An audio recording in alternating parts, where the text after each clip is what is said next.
Hey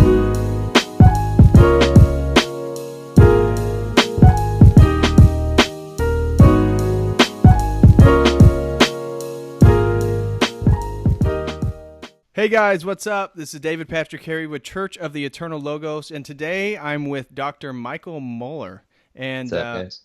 we are going to have a fantastic conversation regarding natural medicine. And I thought this would be a really interesting conversation for a lot of the people that tune into this channel because we're interested in spirituality, we're interested in purification, both physically and morally.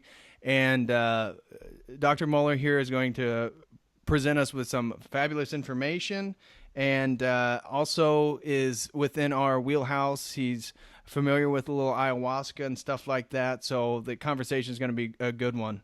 So We'll see, man. I don't know. I thought I was just going to talk about ayahuasca the whole time, but we can talk about purification, what little bit I know. But hey, no, Patrick, I'm pleasure to be here, man, and I really enjoy what you do. I've been following Fractal Universe before you started your channel here. And yeah, you're definitely bringing to light a lot of issues that need to be addressed, and I appreciate your view on everything. So I'm excited to be here and hope I can just contribute in what ways I can. So, oh, thank you so much, brother. And you got it, man. And the name of your podcast, because I was fortunate enough you had me on to discuss Christianity and Logos theology, or at least my perception of the Logos on your channel, and that's called the Michael Moeller Experience, correct? Or Michael Moeller Mentality. Sorry, it's a twist on the Joe Rogan Experience. I'm sorry. Yeah, I was trying to figure that out. I totally fell into the hole there and fucked up. Anyways, Michael Moeller Mentality. YouTube that and give him a subscribe. It's really good content. He has a lot of people that are very informative on there. It's not your typical woo-woo stuff, although we're talking about natural medicine. These people actually know what they're talking about. Yeah. So go ahead and go over to his channel again, Michael Moeller Mentality, and subscribe to that. So check it out, peeps. Thank you for joining me today. Yeah. And so first, at least for the people on this channel, and I plan on posting one clip of this conversation on the Fractal Universe channel. But awesome. Could you introduce yourself, just like where you're from, where you're at now, how your journey from where you're from into where you're at now, and then maybe what got you into natural medicine? You got it, dude. It'd be a pleasure. So, similar to you, I'm from the Midwest, from a small town, born and raised. Oh, hold on.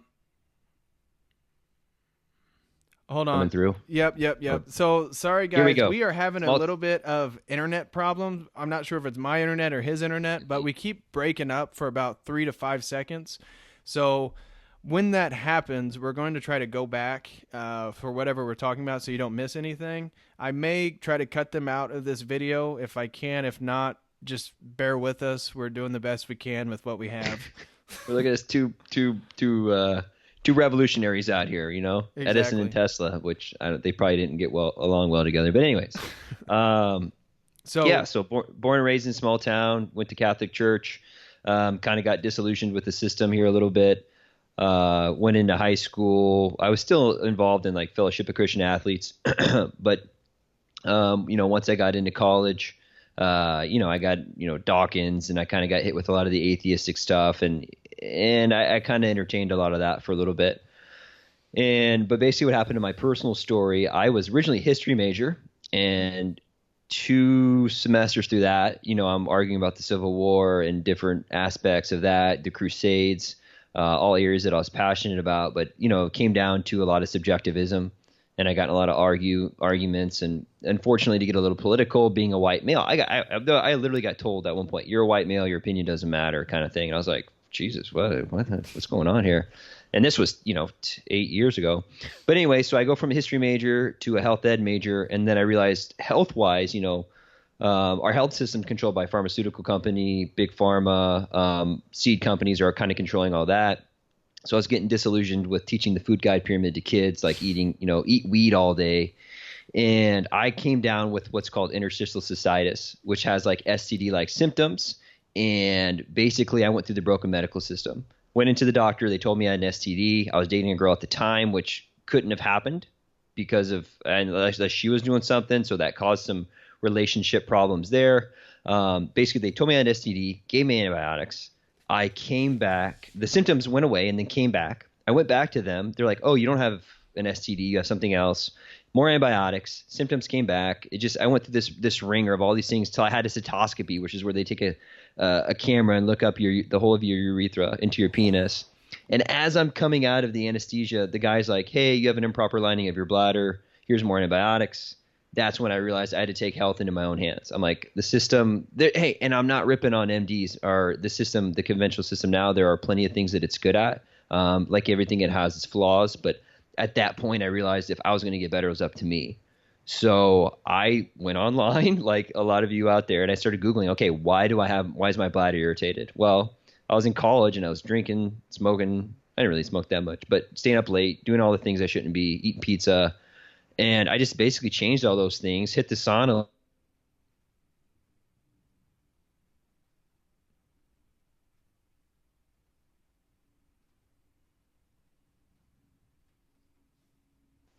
Back. Am I back yet? Am I back Okay, yet? now you're back. Wow, that was a long one. Did you? You said Yeah. last thing that I caught on my end was you hit the sauna. Yeah, I hit the sauna, juice fasted, and then basically this problem went away.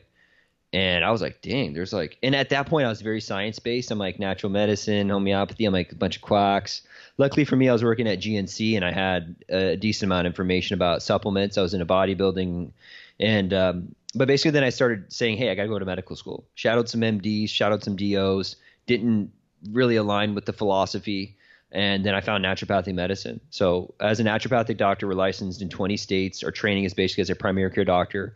So I went to SIU, Carbondale, got my bachelor's degree in pre-medical sciences, and then I went to Bastrop University, California, 4 years of medical school training, and now I specialize in men's health, and I'm in San Diego and in Irvine. And along the way, which was great though, I got exposed to so many different things, natural medicine-wise, psychoactive plants, indigenous medicines. I've had the opportunity to go to Peru and work with some Shipibo people, work with some Native Americans in the Sweat Lodge, and learned a lot about these religious traditions because after I got disillusioned with Catholicism, I started looking for a physical experience with God that I couldn't deny. And, I found out about ayahuasca and all these things. So, and that's how I found some of your stuff. I started listening to Alan Watts, Terrence McKenna. A lot of that really hit home with me. And then I found your channel. And then it was probably 2 or 3 years ago, I reached out to you and we messaged back a little bit, and here we are now, man, talking about some crazy stuff. And it's been a journey and beautiful in a variety of ways. So I'm happy to be here and share my story and help people in whatever ways I can. So. No, I'm glad that you're here too. And I remember when we kind of connected back in the day, and so much of our interests, so much of our thoughts kind of aligned, and it was refreshing to kind of hear that. And then we always talked about doing a podcast, and then your podcast before got taken down from YouTube. Yep, it did. I mean, the censors were at it again. Yeah, I don't know. I still don't know what happened. They basically sent me a message and said, hey, you're flagged. Don't do it again. I said, hey, what did I do? They said, see our policy page, which was 13 pages. And next thing I know, they gave me one strike, and then they just banned my whole channel. And then I reached out and I tried to do things and I never heard back, man. So that was the end of that. And now, I mean, it's so scary if you talk about anything political that's right of Marx, or if you talk about natural medicine. I mean, like for you, I mean, like the establishment hates natural medicine. It's like a real threat to them. Well, this is one of the huge debates is like vaccines. And I am a pro-vaxxer. There are vaccines that are needed, but I also don't think you need to give a kid 100 of them within seconds out of coming out of the birth canal. With aluminum and metals inside of them. That's the big thing. I think a lot of the anti-vaxxers, they recognize how immunology works, and they recognize the potential of vaccines and how they're real. But the problem is once you start finding out what's in them, at least in the modern day, because I would say it hadn't always been like this. At least for me, I had always been much more pro-science, all this stuff. It's like, oh, yeah, I can't believe these people. And then once I started looking into it, and there's a documentary that I've been told that I need to watch. It's like called Vaxxed or something like that. I haven't seen it yet. But once you start seeing how like people have legitimate evidence of metals inside these vaccines, it's like, well, what does that have to do with polio? What does that have to do with measles? You're back.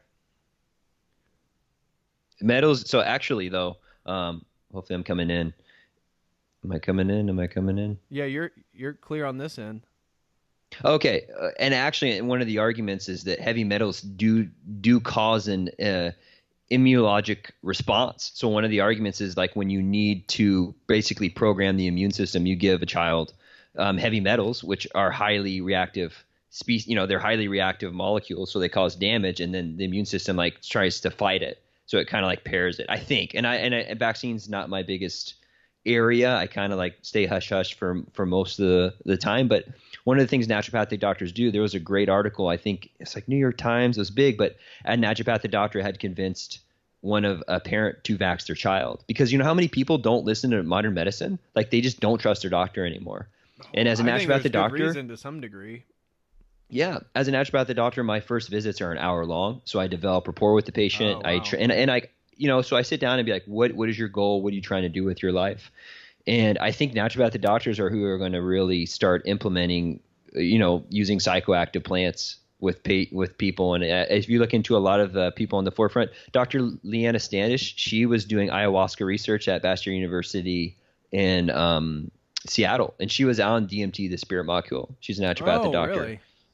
Yeah, so check her out. I went to one of her talks in LA at a psychedelic conference there. So we'll see, man. Us NDs are trying to, we're progressive in a lot of ways, and also very conservative in maintaining medicines of the past. I'm rescuing my dead father from the belly of the whale. Yeah. Like going back and figuring out what things we left from a medicine perspective, and particularly these plants, man. Like, you've had experiences, you've heard about things, and there's a lot to be had from these sacred plants for sure. No, absolutely. And it's interesting because I feel like the rescuing your father from the whale, feels like what I'm doing with, or at least what I feel compelled to do with Christianity. Definitely. Through these entheogenic experiences. Like when I got on this train, if you will, this journey, I thought I was moving away from all that stuff. Like I thought, Christianity for sure was dumb. So I studied Taoism and Buddhism and Hinduism and spent, 2 summers in China. And then, oh no, I'm interested in Gnosticism and shamanism and magic. And then I get to my PhD program, and the experiences that I've had were undeniable about Christianity and how somehow it's true. And then it's like caused me to just dive into it and get deeper. And it's been like one of the most meaningful things. Like the last 6 months have been some of the most meaningful in my life. And and you've been killing it, man. You've been doing a great job. I like to think that I'm pretty well educated in a lot of these ways, and being born and raised Catholic, I was really well versed. Like reading the Bible, I was in Bible school. We had an hour of religion every day, and but you're still able to bring a new fresh breath of fresh air into making it kind of cool again. We kind of talked about that before the podcast, because there's plenty of concepts here that are crucial to living a healthy life. Religion is one area a lot of naturopathic doctors talk to their patient about. What are your spiritual preferences? Are you fulfilling your life in that way? Because body, mind, and spirit, holistic health, it all goes together for real.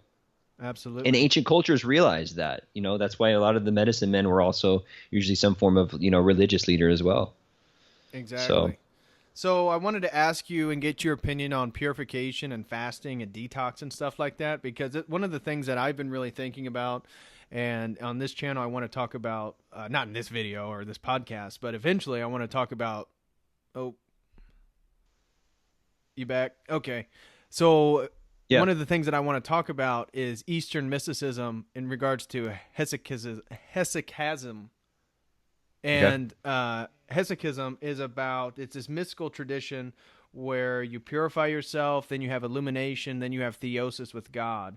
And I want to start to try to look at that and how that may relate to the psychedelic experience and stuff like that. But first, the most important thing is purification. And as you've mentioned with your ayahuasca experiences, where you back? Yeah, the most important thing. Yeah, the most important thing is purification, because you won't get the illumination or the theosis, the unification, the unimystica with God without the purification. And Mm-hmm. so, one, I just want to get your opinion on what's your thoughts on fasting, because I've heard differing opinions on the healthiness of that. Yeah. And then what are your thoughts on purification and detox and some of the best ways to go about that? Well, I personally like fasting. I've done intermittent fasting. I think it's a great tool. Do you do It helps 12 or regulate. 16 hours? Depends. I've been doing 12 to 8 usually. So what's that? 16 hours? 12 plus 4, 16. And again, from a medical perspective, you should be working with a medical professional if you're going to be doing any type of fasting. There's actually a place called True Health, and they're in Northern California, and they do supervised fasting for like weeks.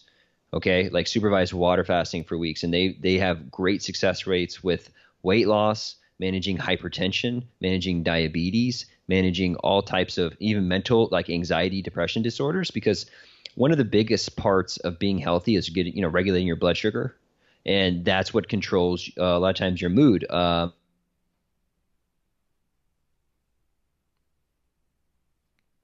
And then your blood sugar goes Okay, hold down, on. and You then your cut body out. releases cortisol to kind You of, cut out before yeah, affects your mood.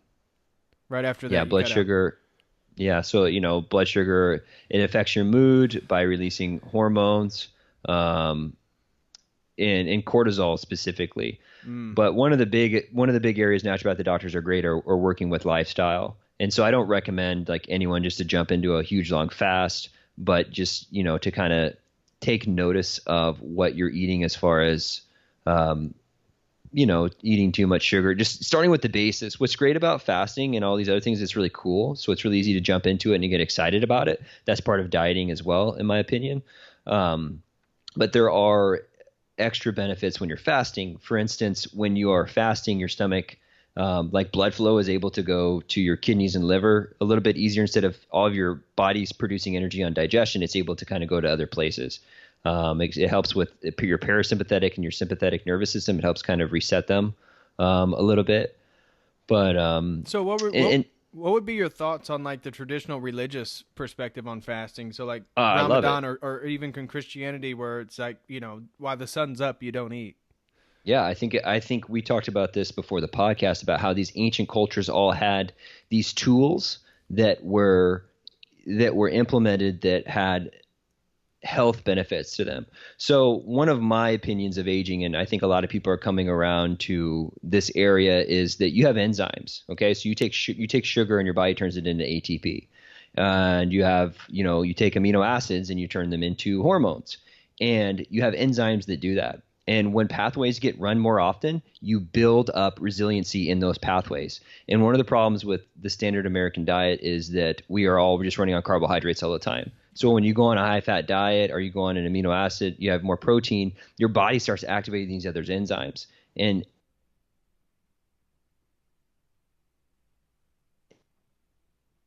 flexibility, You were it talking can't about, use hold these other on, you cut pathways out. You as cut out. easily. Hold on. You said Yeah. activate these other enzymes, and then you cut out. Yeah. Yeah. So as you learn to use other fuel sources, like besides just using carbohydrates, if you start using proteins and fats, these enzymes get upregulated. So like when you drink alcohol a lot, you start producing more enzymes that help break down alcohol more often. So to me, fasting is a great way to kind of reset things. It also helps kind of let like your cells are constantly like cleaning out. Like imagine if your house was just packed full of people all the time, like sugar. It's just going to leave a mess. And if for a while you get the sugar out, you can finally clean everything out. And that's why fasting is so good at detoxification for that reason, is it just allows the cells to not worry about producing energy and for a little bit to start, cleaning things out. So Right. I love it, man. I think fasting is a great tool, and we could get into, the sugar industry and kind of all that. And that's just the way our society's been geared here of recent. And on the other end, when you're really talking about detoxification, fasting is great for that. But simple things like fiber, one of the things I talk about with my patients, fiber literally binds to hormones like estrogen and helps you poop it out. Like that's literally what fiber does. So eating more fiber, drinking more water are simple things that really help with detoxification. Again, working with a medical professional, you can work on certain supplements. broccoli sprouts and Brussels sprouts have this. It's called DIM. It's a real long word that starts with D, but it's really great for detoxifying a wide variety of things, specifically like estrogens. So like when I work with guys and their testosterone goes up, recommending DIM to lower estrogen. So it's kind of a loaded question. There's a lot of different ways you can. It kind of depends on what you're detoxing. So does that make sense? Long-winded answer. Absolutely. So I personally don't, or at least I go through phases in terms of like sugar. Yeah. And at least lately, the only time I really intake sugar is with my creamer and my coffee. And I drink I drink a little too much coffee. Hey man, it's all there was some studies that really came out that said I think 3 cups a day. It's kind of on the upper end there were actually some benefits, especially like heart health. Oh, really? Yeah, it's a controversial area. There's some antioxidants in there, but I also think that what caffeine is doing is kind of tricking your body into the fasted state. Like it works on your adenosine receptors and kind of tricks your body into thinking it's working harder than it is. So it's almost like a fake workout is the way I kind of view it. But we'll see, man, especially like with energy drinks and stuff, what that's we don't have any like real long-term studies on any of those things, especially with caffeine, but there's plenty of research coming out right now that's showing that coffee is definitely can be considered beneficial, but like anything. What are your thoughts on tea versus coffee? So my girlfriend, she's from Ukraine, she's Russian. Yeah. And she never really drank coffee until she got to the United States. Now she always has, a cup of coffee in the morning, but doesn't really drink coffee after that. Whereas I drink coffee. I have maybe 2 cups in the morning, and I always have one in the evening when I start doing some more reading in the evening. And she's big on tea, and she's all about these different types of teas that help cleanse your system and stuff like that. What are your thoughts on tea versus coffee? What are your thoughts on that? I think it depends again, man. So, we may get to the moringa, which I'm talking out of turn here, but it's so weird how we talk about health now, because when we look at tea and coffee, those used to just be staples, especially tea. Tea was just such a staple to a lot of indigenous cultures. Like in England, they have tea time. Right. And it was just part of like, so you can make all these arguments like green tea has ECG. It's like an antioxidant, helps boost your metabolism. And, like it has L-theanine, which helps convert glutamate into GABA, which is an inhibitory neurotransmitter. So it makes you, more calm. So, if I had to pick, I would say, if you're going to do coffee, do it more in the morning and do green tea more in the evening. But again, it really it depends on, what variety of tea, but there's going to be a lot of medicinal benefits to almost any, plant that you're playing with. Kind of like with moringa, curcumin's a really popular one now too. Turmeric. Everyone's like, turmeric, it kind of like cures everything. And I'm like, well, it's actually a spice that people just ate every day. So now we view it as like medicine, but I actually think it was more of like a preventive thing back then. With tea, it's something people did every day. Does that make sense? Yeah, absolutely. So I will come to the moringa stuff here in a few. I wanted to know personally, as a natural medicine doctor, do you have a sort of theological or spiritual conceptualization of natural medicine and how you go about it, or how you prescribe it and stuff like that? Yeah, I mean, if you want to look at one of the best healers of all time, JC, the man,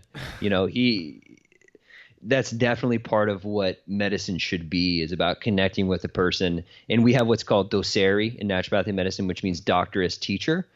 Doctor, right? Isn't that Greek? Or it's a doctor, physician. It's one of the Greek words for just means teacher is what it means. And it's like, really, that's my job is in the way I practice medicine. Is like, this is your life. Let me do the best damn job possible of educating you about all your choices. Like with psychedelics, like if that's something that you feel like, obviously I can't recommend psychedelics. I'm not giving medical advice, but who am I to tell you what you need? Like I can give you all the information in the world, and I've seen thousands of people like as a doctor and be like, hey, this is my experience. But you're like, doc, I see this right now. I treat a lot of ED, and a lot of guys to tell people what that is. Erectile dysfunction. Right. Okay. It's the inability to get and maintain an erection and use it properly. And what I notice more than ever, that's a really psychosomatic thing that has to do with the sympathetic nervous system and a whole other story.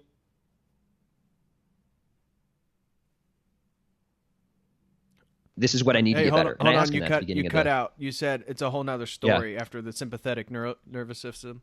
Yeah. So guys come in with the preconceived notion on what's going to make them better. And Uh-huh. if I don't give them to them, like placebo, like a lot of people get on, almost anything for like, oh, that's just a placebo effect. I'm like, dude, the placebo works.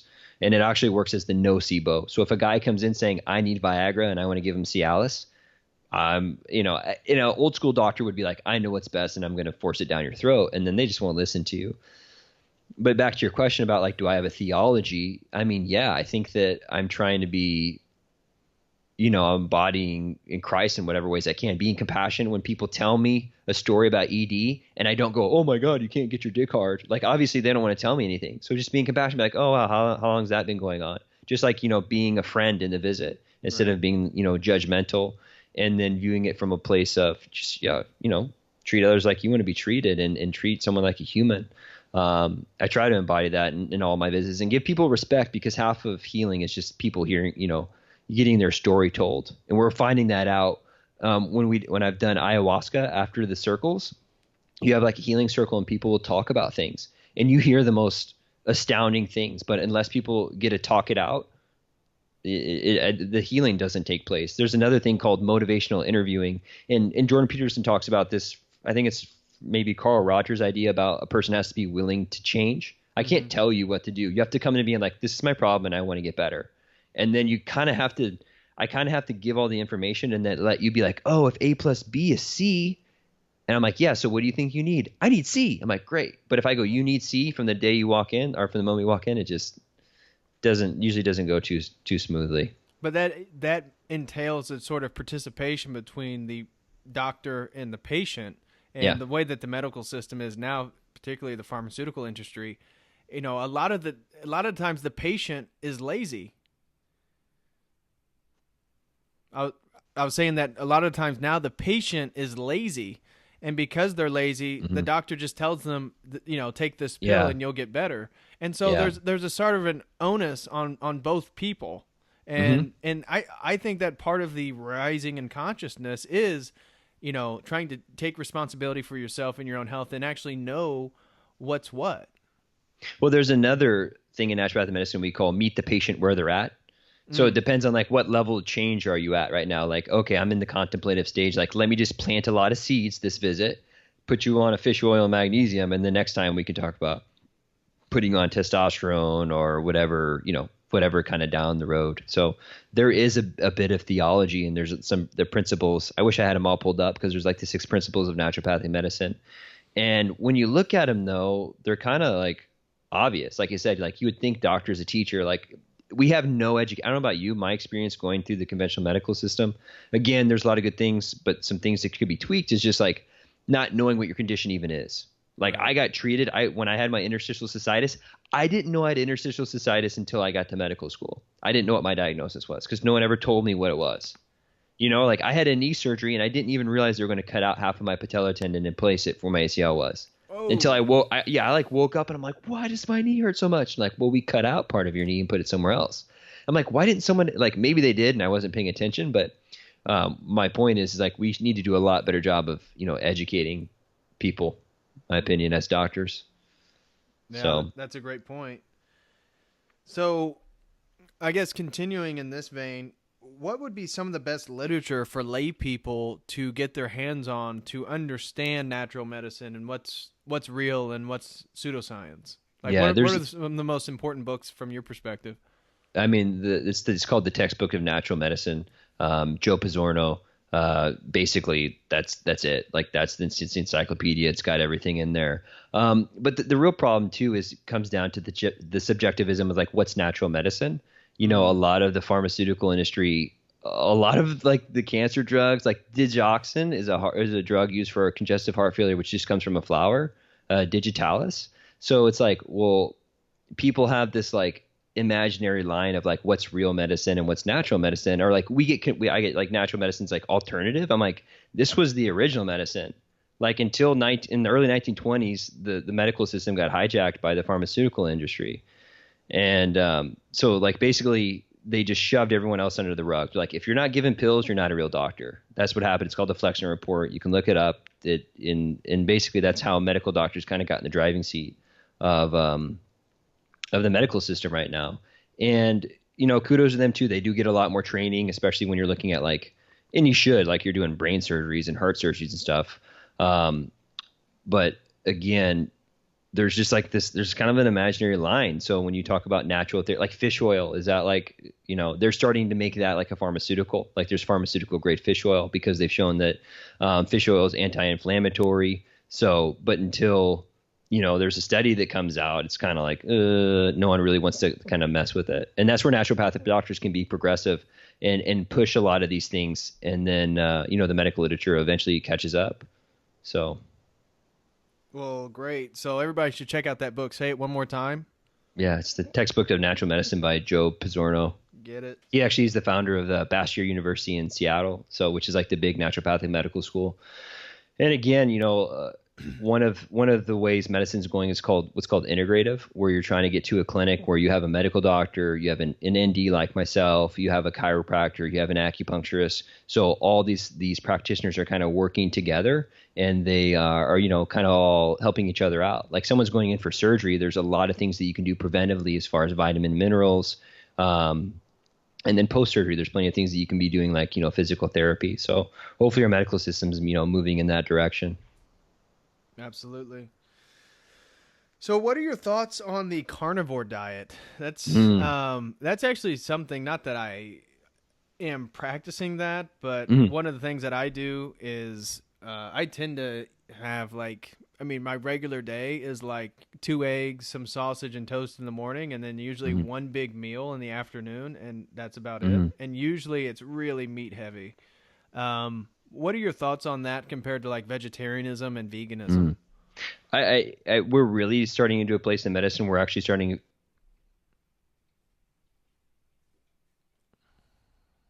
Hold on. You just cut out. So you said we're getting genetics, into a place of medicine where we're figuring out genetics.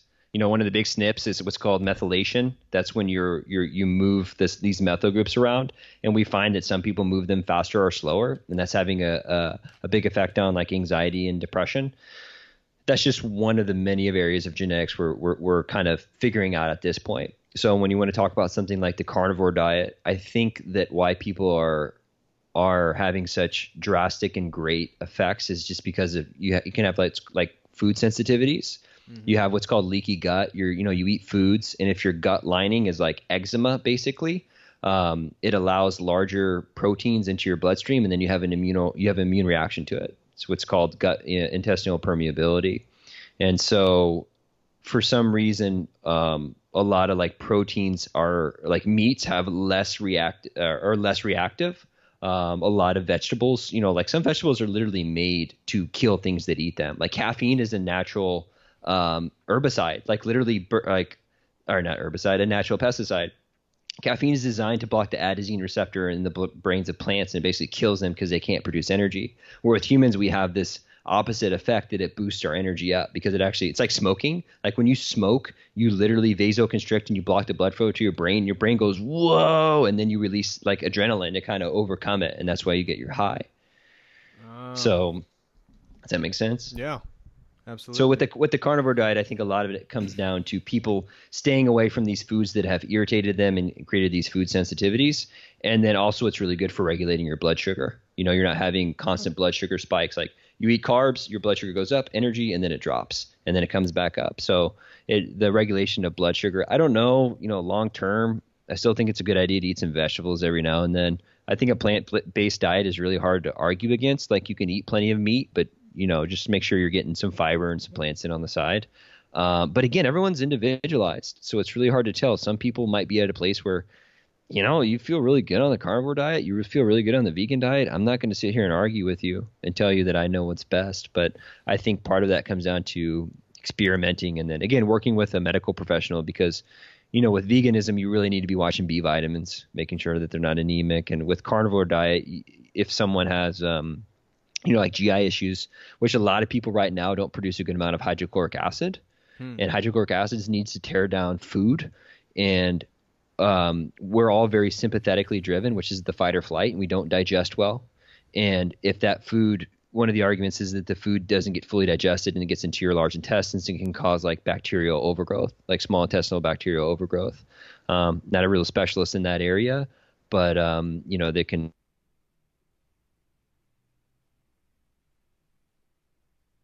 just to be working with a medical professional and someone that's been spending a lot of time in these areas. Perfect. So, you got it, man. Let's get into something that I think a lot of the viewers may be interested in, and that's your own psychoactive experiences with plant medicine. Can you kind of give us a recap, at least, like I'm sure it was part of your trip down to Peru. Yeah. What was your experience? How do you understand that? And maybe how do you orient that in your own worldview as a doctor? Yeah, I mean, I've seen. So my first experience on ayahuasca, I basically had nothing happen. I took 3 cups. I wanted a spiritual experience that I could not deny, and I went with a good group of friends, someone I really trusted. And after we did 2 cups, and then the shaman called it a night, and I was like, "Hey, I didn't feel anything," and she was like, bug-eyed, like, "You didn't feel anything?" I'm like, "Nothing." She gave me another cup, and I still didn't really feel anything. So I went outside and I was kind of atheistic, and I was like, man, I'm just a bag of meat. Like, this was supposed to be my experience to connect to God. Right. And I was kind of depressed. I'm like, shit, I'm just a bag of meat. I'm going to die. I'm like, I was like, literally like, let's make the best of this. Like, that's kind of what's going to happen here. And literally the next morning though, like when I heard about everyone else's experience, and I had like 2 like minor things happen. One was that I had like a dream of like a tiger print. And then when one of the healers was singing, I imagined like I had a flashback to when I was like 4 or 5 of like a cool ocean breeze cooling me off, because I did the diete, which is like, if you're going to do ayahuasca, they recommend like staying away from sugar, salt, sex, caffeine, all these things. And I felt like by a week of that, I felt like shit, man. Like I felt hungover, like, and I took the medicine. It made me feel just queasy. I wasn't feeling good. And when she was singing, I felt like I had that flashback to when I was a kid, and it made me feel a little bit better for a little bit. And then the next morning, everyone went around the circle, and one of the ladies one of this guy was like, hey, or he told a story about he was with a girl, they broke up, and they were engaged, they broke up, and then they were in the process of getting back together, and she died in a car accident like 3 years previously. And he's like, she came to me last night and said she loved me and it was time for me to move on. And I loved her. We connected. I felt real connection with her. It was her. And I'm ready to move on. I'm ready to go. And I was like, Jesus, that's crazy, And I heard all kinds of stories like that. And when it got to me, I was kind of embarrassed. I was like, yeah, it was cool to meditate for 3 hours. But after the circle closed, I went up to the energy healer, and I didn't want to say this. Hold on, you cut out. You said you went up to the energy healer, and you didn't want to say this. Yeah, because I was afraid of offending the shaman, that like one of the highlights of the night was this energy healer singing to me. And I said, when you sang to me, it felt like a cool ocean breeze was just cooling me off. And she's like, oh, well, that makes sense, because I was singing this song of the African goddess of the ocean. And I was like, oh, cool, like a little bit of synchronicity there. And I was like, that's really cool. And I was like, maybe there is something to do with this. And the shaman started giggling. And I was like, and then she goes, yeah, the African goddess of the ocean works very well with the tiger mama. And I didn't say anything about like my only tiger vision thing that I had. And I go, who's the tiger mama? And she's like, that's me. That's like when I go spirit form, that's who I like become or whatever. And I'm like, what? And then basically the next couple of days, I had all these synchronistic things happen.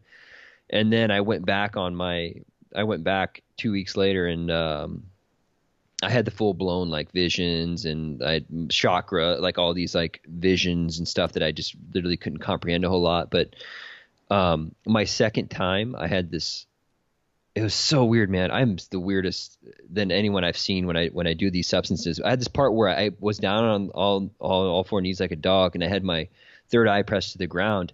And I had this vision that I was in a coal mine, and I was going down, and I went through each of my chakras. And first I went to like red, and I started like focusing on my spirituality, who I was, what I believed in. And I got to orange, and I brought up all these previous relationships that I felt like dirty with, like girls that I like, some that I liked, but their energy wasn't all that good. And I could feel all of like the negative things about each chakra that I didn't like. All the energy would go to my stomach. And I'm like, and it was like I had someone over my shoulder going like, yeah, you're going to get rid of that. You're going to get rid of that. You're going to get rid of that. And then, like I purged. And so there was like a physical representation of all these metaphors. And I think that there's just an overabundance amount of information in there figuring out like something with healing. Jordan Peterson, I think, actually at one point had said that he thinks that most physical diseases are all just like a subconscious cover up for whatever, psychological issue that you're brushing under the rug. Oh wow. Yeah, Yeah. I've heard that. I mean, And it's like, but that's so. you know, What's so interesting is that. So first, it was a vision that somebody was saying that to you, right? Or was the shaman literally over your shoulder? I don't know, man. Like this is Oh, where you get into this area of like, was it something like, because for me, and maybe I don't know if I'm clairvoyant or whatever I want to call it, but there's just, it's like when God's talking to you, it's not, to me, it's not like a voice like, Michael, you right, need to right, go do these things. It's kind of like, it's like that intuitive feel, like something right. doesn't feel right. And it was a feeling. Like when you wake up and you remember a dream, I don't see it. I don't see the dream, but it was, to me, I grab onto a feeling. I think Jordan Peterson's talked about that. Some people are seers and some people are feelers. Like to me, it was all a feel. Like I could just, if someone was standing over me, I could just feel the energy of them, and I could feel like as if they said those things to me, and my reaction was visceral. Does that make sense? Yeah, yeah. And But so, I was going to say it's so fascinating how you talked about there was a physical representation for like the energetic metaphor or the yes, energetic feelings you had with your orange chakra and the sexual relationships you had and all that stuff. I just find that so fascinating that this stuff can manifest itself in a very physical way, and the catharsis of then actually purging yourself. yes. And it makes, well, that's what makes perfect sense. And like I remember there's times when I'll be in the toilet and I'm on the medicine. I'm like, wow, I can feel my body releasing these things, because when you look at a traumatic event, you release cortisol, right? And so cortisol has to get broken down by your body, and you poop it out or you pee it out, like it's metabolites. It leaves your body. So it's like you literally poop out a bad experience. You poop out good experiences. You pee out. You know what I'm saying? Like, so Right. literally, we don't view that. Like to me, I'm like, it blew my mind. I'm like, whoa, like part of my body, that bad experience was literally in that vomit. Like there might have been neurotransmitter hormones that I've used to remember the experience. And when I thought of that experience, a neurotransmitter like clicked in my brain, and then I like peed it out, I guess would be the best way. Like, cause a lot of neurotransmitters are urinated out, their metabolites. So, but yeah, there were so many crazy healing experiences. Same thing with sweat lodges. Like there were times I'd be in sweat lodge and people would start coughing and then they'd throw up, and then you'd come to find out that they had like, something else going on where they're, we're going through something hard. And then when they were done, it relieved, or they were able to let go of stuff. So there's something in that realm of healing that we really need to tap into. Not, people used to do that. And I don't know, this is where I'd like a little bit of your elaboration on like Jesus Christ and the mushroom thing. I mean, I don't know if you give that any merit, but just, all of these, from what I've seen, a lot of these ancient cultures had some form of ritual around a psychoactive substance. So I don't know if you give that any merit, or what's your opinion on that? Well, in terms of Jesus and the mushroom, there's not much evidence to say that he actually used a mushroom. I mean, there's Allegro's book that claiming he was a mushroom, Yeah. although that's been highly in question since he wrote that book, and it's come to people's attention that there was alternative motives for writing the book. Mhm. But it's still a very interesting book nonetheless, and Yeah. it's very complicated because if you don't know the languages, it's deep in philology and etymology, and if you're not familiar with some of those dead languages, obviously it's a little bit over your head, so it's difficult to dive into. But there's no question that at the time in which Christianity was being developed, there was certainly the use of visionary sacraments. I mean, Carl Ruck has a whole thing, and I've mentioned this, I'm not sure on what video on this channel, and I think on Fractal Universe, how the Mithraic cults were using Haoma. And that was Mm. true in Persia, but then that was also true in the Mithraic cults of Rome. Mm. And so I have a video on the baptistry of Parma in Italy, and there they have a figure of the transfigured Christ in front of a what appears to be an Amanita muscaria. Oh yeah, I saw that it. video. So, but that baptistry was on the outside has a dedication to Mithra, and in it you can see it has visionary symbols and references in it. And also, you have the Eleusinian mysteries and the use of what appears to be LSD-like substances related to ergot, and that was brewed into some type of beverage, it's believed. And when I talked to Jerry Brown, who wrote the Psychedelic Gospels, and that podcast is on the Fractal Universe channel, we had conversations afterwards, and I was really interested on like where does this research go, because I was contemplating maybe focusing my PhD program on that, and he believed that it all went to Egypt. Of course, there's evidence of psychoactive substances in ancient Egypt. Is that Lily of the Valley or something? Yeah, exactly. And then if you're familiar with Christianity, and I think we actually touched on this before the podcast started, with all the mysticism coming out of the desert and Syria and Egypt, and all these mystical traditions that were really focused on the unification of of yourself with God, and the focus on Jesus, God being light, and that they would purify themselves, and then they would have prayers, they would have chants, and it was all about having visionary experiences of divine light.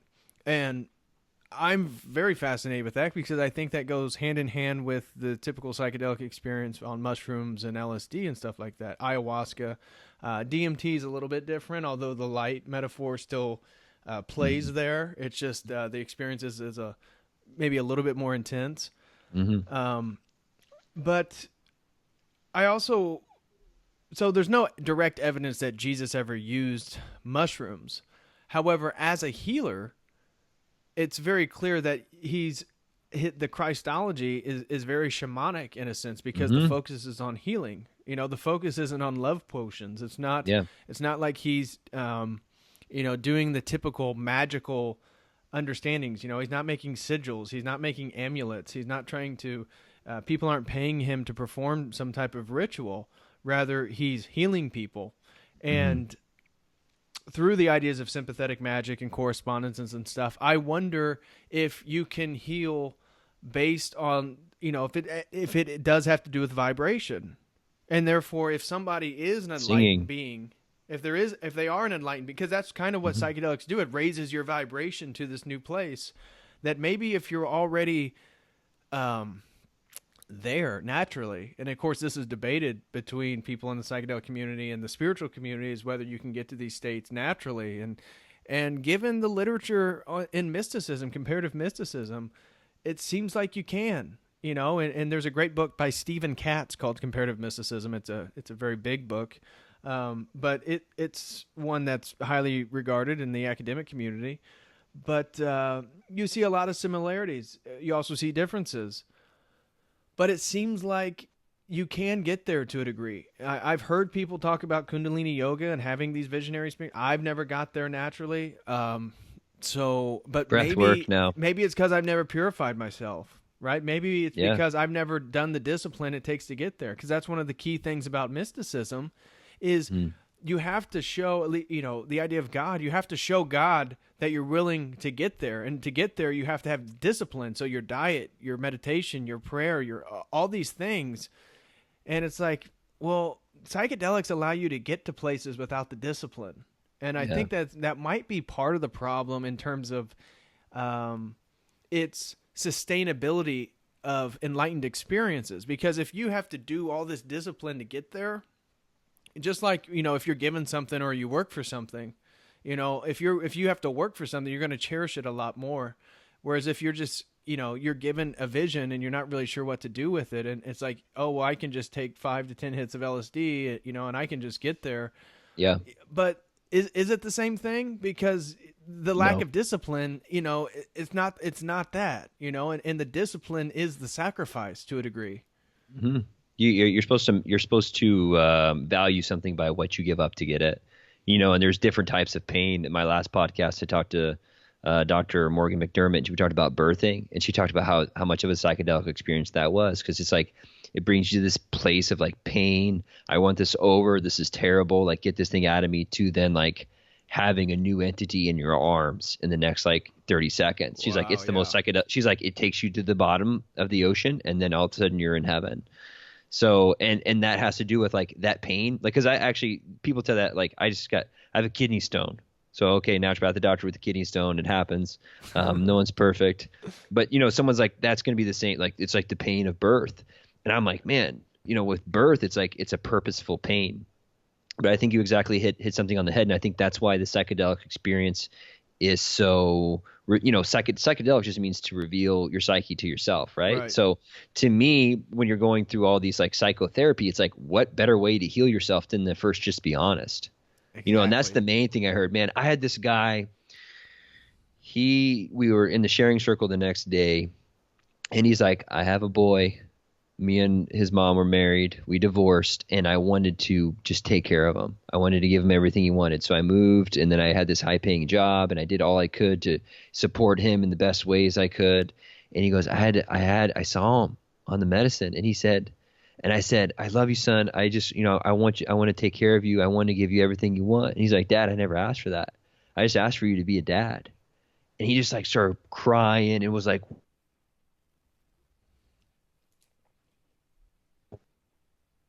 really what my son just wanted was for me to be there. Go back. We froze for a second. You said he just started crying.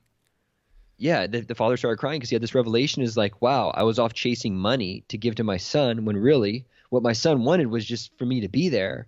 And I just saw the intense healing, and I got to talk to him a little bit after it. And it's like, but do you know how hard that is? Like with cognitive dissonance, right? Like for him to like follow a path and believe he's doing the right thing, and for 20 years to do something wrong and then sit back and be like, shit, I'm doing something wrong. I mean, that's one of the big mental emotional arguments for a lot of these autoimmune diseases, that they're rooted in some type of, you know, trauma or suppression of feelings. Or I think that almost Gabor Mate is the big, you've heard him. He's a big addictions guy, psychologist out of Canada. And I think his stat for people who get addicted, it's like 70% of those people are abused as children, you know? And so they're just trying to cover it up.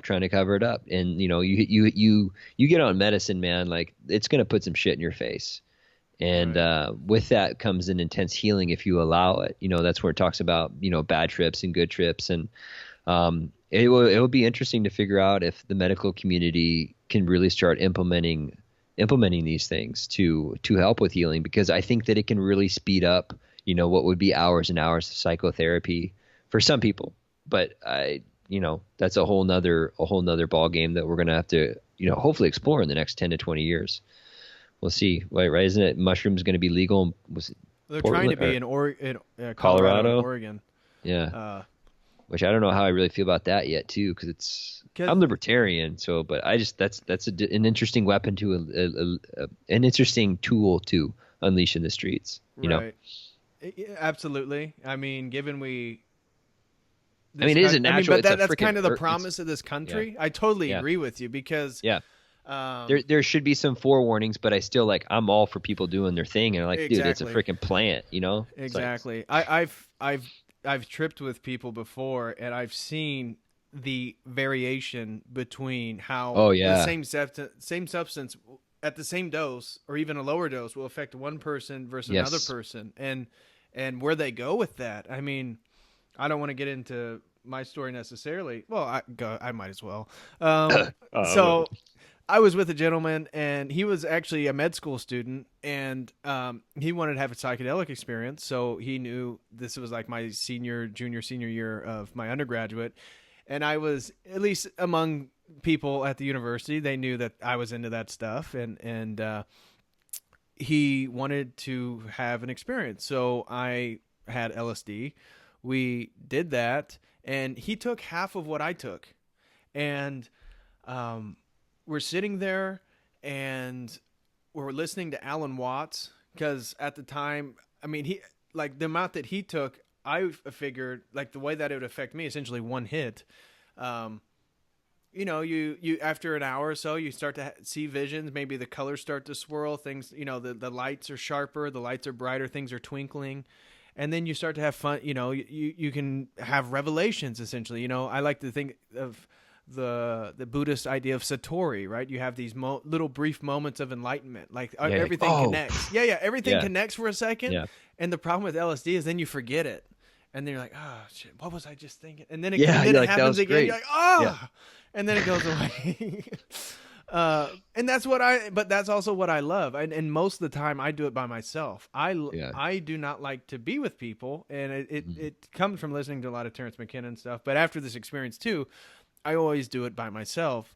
But this guy, all of a sudden, he's sitting in one of the, if you're familiar with, there's these types of chairs. They're like wicker, but they're like a big disc, and they sit in these things, and and you can just move them.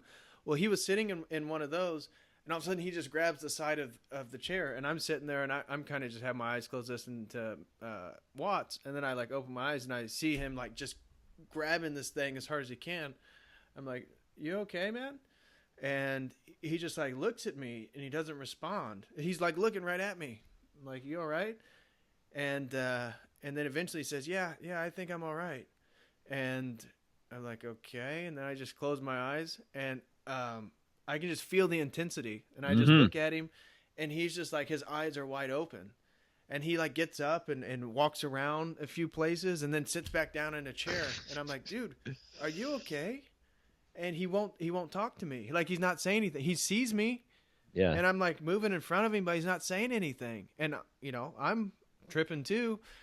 And all of a sudden he gets up like a zombie, and he just starts walking with his hands, and just hits this big flat screen. And it's on a stand. It's not up against the wall, so you can knock it over. I'm like, whoa. And I got to go and grab the television. He's just like walking. And I'm like, dude, what the hell's going on? What the fuck are you doing? And he's just kind of looking at it. And I open the door to go outside, and I kind of just kick his ass outside, and I shut it. And I'm like, oh, what is going on? Because I'm tripping too, so my mind's kind of racing. Yes. Yeah. And the next thing I know, he's at the door. I look. He's covered in dirt. He like ran and just started rolling in the yard. And I'm like, what is going on? And I go outside with him, like, dude, are you okay? And he starts like convulsing. It was almost like he was epileptic or something. Yeah. And I'm like, whoa, no, what the fuck? No. Luckily I was living close. I had a neighbor at the time who was a buddy, one of my best friends. Yeah. And I call him. I mean, this is like at midnight. And I'm like, dude. And he doesn't answer the first time, but I called him again. And he knows I don't normally call people, very often. So the fact that I called him twice, like right in a row, late at night, he knew something was up. He answered. I was like, dude, get over here. I think this guy's dying. I think he's dying. I don't know what happened. He just took a hit of acid. I don't know what's going on. And he just runs over. And then and then while he's like laying there, he starts yelling at the top of his lungs, and we're outside. And I'm like, no, don't wake people up. We're in a neighborhood. Like, no, stop yelling. And then he just, luckily my friend gets over, and he's entirely sober, and he was laying in bed, and he's like, dude, he's just having a trip. I've seen people have this stuff. He's actually in a different place. Yeah. And I'm like, what? Because I've taken a strip before myself. Yeah. A whole strip. That's never happened to me ever. Yeah. I've taken I think it's like alcohol. Some people will do 5 or 6 drinks and it's just lights off, man. You look at him like, wow, Patrick's gone. Like, he's rolling blank tape, we call it. It's like he's gone.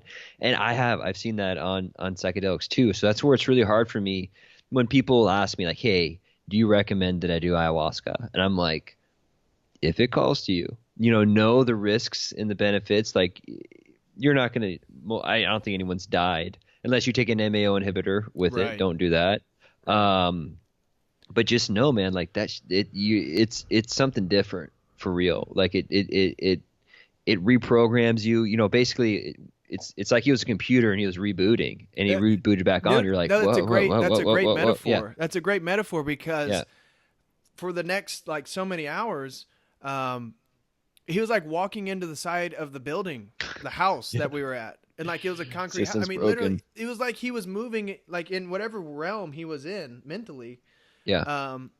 He was moving in there, like that's all he could see, and he would like literally walk into the house and fall down, and then he would just like walk into another place, and that's why we had to go outside. But it Yeah. also explains why he was like walking towards the TV with his hands up. Did he And remember any of it? yes, and that's the thing. It's like eventually my buddy, because he came over, he demanded some beers. So I gave him a handful of beers, so he would sit there with me, and we were just shooting the shit. Why my buddy, my other buddy, Was he's going off through in it. Never Never Land, Yeah. and eventually my buddy leaves, and the other buddy, he comes and sits next to us, and like you could like say his name, and he would look at you, but he wouldn't say anything. Like he wouldn't respond. Like he would look at you. And eventually it was like 3 a.m, 4 a.m. And he was cold, and he was sitting there like this. So I went and got a hoodie. As soon as I put the hoodie over his head, he was back. It was like No hypnotism. way. Yeah. No, he was like, "Hey Yep. Pat, what's up?" Man, dude, why does my back hurt? And he's like, looks at his hands, and their knuckles are kind of bloody. He's like, "Dude, what is going on?" I'm like, Brandon, is that you? And he's like, "Yeah, dude, what's going on?" And he, and then I tell him what he's been doing. He couldn't believe he was walking into the house, like literally, hitting his face against a brick wall, not like hitting it like that, but just like walking, like not seeing the building was there. And I was like, "Dude, what was going on?" He's like, "Man," and he like throughout the night, the only thing he kept saying is, "What is life? What is life? Dude, what is my purpose?" I had an experience like that. And then I was like, "Dude, you kept saying this." He's like, "Man, that's crazy. I was being led by this angelic woman, and she was showing me all these things, and it's like I know that my destiny is to become a medical doctor." And now he's a medical doctor. Good for and you. He's like, "I Good know for what him. I'm supposed to do. I'm supposed to go heal people." And I was like, "Man, that's great. That's awesome. Yeah. That's awesome." But I don't think he ever took the substances again or needed to, because for him, He got his message, the man. revelation, like all his questions were answered in this trip for 4 hours. But just to see what one hit did to my buddy, and I was on, multiple hits, it's like, whoa, like this stuff, it doesn't affect everybody the same way, for sure. Yeah. But you were saying you had a similar experience about what is life? I had one where it was like I found myself repeating the same thing over and over again, and I was kind of outside of my body, and it was like find the feminine, find the feminine, find the feminine. It was really weird, and I sat there for like I don't know, and you just like all these ideas are coming in, and I'm just like talking to myself. I'm just like, and then part of me is outside of it's like, dude, I did it. Like I went too far, and I'm gonna be stuck like this forever. I'm like, and then the other me is like, no, you're not. We've been here before, and we got out. It's all good. And I'm like, who are you? It's like all these guys are just like, and then I'm like, who are you guys? So it's fun. I wonder. It's crazy. I have never got there. Like I've never got to a place where I was afraid I was gonna get stuck. I don't know if it's because I've listened to so many Terrence McKenna stuff, or maybe I should take more, but I mean, I feel like I've taken so much where my body literally couldn't handle it. I took so many mushrooms, and but it's like I always feel like especially when they start to come on the psychedelic experience, I get giddy. I feel like a little school. It's like, oh, this is what I love. I love this feeling. Like I know I'm going to have revelation. I know I'm going to see like the world in a new way. I know that when this trip comes down, I'm going to be a different person to a degree. And I just love that. And I get excited, but I've been with another friend. It's like, he broke down in tears because he had like a revelation about his relationship with his father or something, and I've never had that. I have cried multiple times, but mostly because of beauty, mostly because even before I've kind of rediscovered Christianity, it's like, oh, the universe loves me, the universe, all this stuff, and I start crying because I feel so I mean, that's God. That's just like a secular way to say God. And I just enjoyed it so much. I've never felt like I was, but also I've never broke through. I've smoked DMT multiple times, and I've never broken through. And I smoked a lot of it. Like the people with me couldn't believe that I wasn't breaking through. And the only time that, the best DMT, I've had 2 that were like really visionary. One didn't do much at all. The other one, I was in like a waiting room.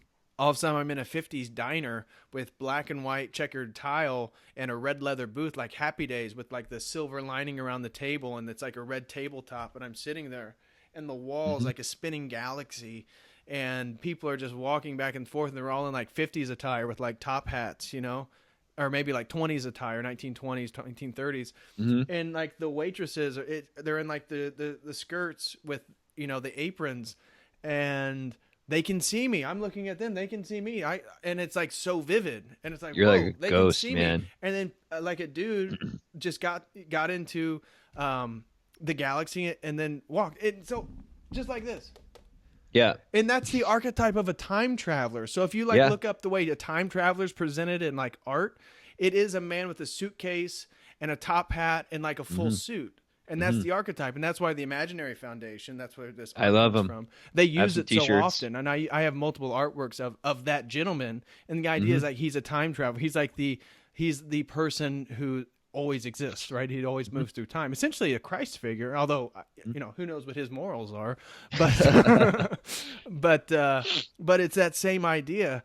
And then the other one, it was like it was like Candyland. It was like really soft colors, like baby blues and pinks and yellows. And it was like hills, and they're just like moving around. It was like kind of marshmallowy. And both those lasted for like 5 minutes, and they went away. Yeah. And I didn't see any entity. Well, I saw people, but it wasn't like the you know, the entities McKenna talks about. It wasn't angelic figures. It wasn't any of that stuff. And I don't know. And for me, it's like, I wonder if part of it has to do with where you're at in your own journey, maybe spiritually, maybe purified, you know, in terms of your own, like the physical chemistry of your body, or maybe I just have such a fucking big ego or strong ego. Like I can't break out of it to get to a place where it's like, I wonder if I'm ever going to return. I don't know. Yeah, could be, man. I mean, those are all questions that, you know, we wish we could research and figure it out, because I was like that for a couple times until I asked for too much than I could bargain for on ayahuasca. And it just, dude, I got to a point where, and I was at a really tough time in school. But I cracked, man. I remember laying on the floor and I was like looking at everyone else, and I'm like, I remembered like not feeling anything, like feeling completely numb. And I said to myself, I'm like, oh, love matters. And then this voice came in, it's like, love only matters because you think it matters. And I was like, yeah, but you know, I have my friends and my family, and like, they only, like, some people have friends and family, they don't even like them. So why does that give you, like, you know what I mean? Like I went through, it was like postmodern. It was like moral subjectivism.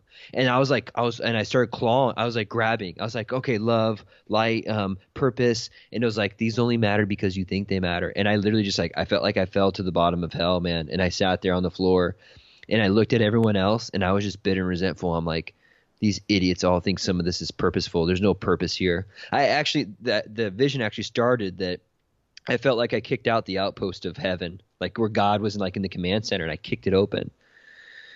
And man, there's some representation I didn't unpack till several years later, but I kicked the door open, and I did. I felt like kind of like the elves. Like I was in this command center, and there's like these people walking around working these machines, and I'm like, who's in charge here? I got some questions to ask. and they're all like scared, and they're all like looking at me, and they're scared. And I was like, what? Who's in charge? And they're like, sir, you're in charge. And I'm like, what? I'm like, no, I'm not in charge. I'm Michael Moeller. I'm like, I'm poor little me. I'm like this little thing on earth. Like, who's in charge? I want to talk to God. And they're like, sir, remember you created the universe like a long time ago, and you're trying to figure that out. And I was like, what? No. And then that's when I went into the spiraling of like, you know, like what matters and like love and all these different things. And then I think what I was doing was like, I went too far in my ego, like to think that I am that I like Satan. Like that's what happened to Satan. Satan's like, I run the show here. And it's like, do you want that responsibility? Like, really? Okay, you're in charge now. And then I was like, no. I'm like, it's like, I don't know what I'm doing, you know? Right. And it sent me into this like a half an hour of like, it was not cool, man. I got out of it, like all trips, and like it felt amazing for the next like couple days. But I've been there, and then on DMT too, I kind of had some places where like I broke down to the Matrix code, and then I'm like, shit. I wish I could go back. I'm like, I wish I could just go back to being like, I remember the first time I smoked and I just like shot out, and I was like fighting. I was like, no, get back in the body, get back in the body, get back in the body. I'm like, what is this? Like, you know, did you see Doctor Strange? Yeah, I loved that movie. It's my favorite a lot. Marvel. Oh yeah, it was a lot like that first scene when he gets kicked out of the body. I was just like, what is this? Just